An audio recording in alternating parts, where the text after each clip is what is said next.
চলে আসে। তো আমি দিয়ে দিলাম আর একটু কাঁচা বেগুনের ঝোল। সবাই তো খেয়েছেন। তো আমি এখন এগুলো লাড়বো, তারপরে এটার ভিতরে দিয়ে দেবো। তারপর কি করব, এটা তুমি একটু ভেঙে আনো, যাও, এটার মশলা করতে হবে।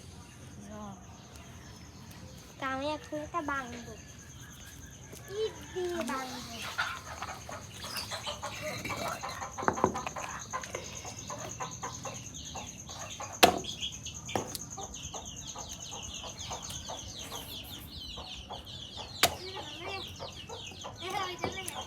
এখন এটা দিয়ে রান্না নিয়ে এসছো?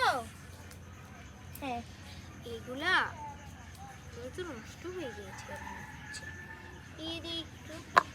তো দেখবেন কেউ আবার একটু বেশি দিয়ে দিন না, বেশি দিলে খাওয়াটা নষ্ট হয়ে যাবে। তো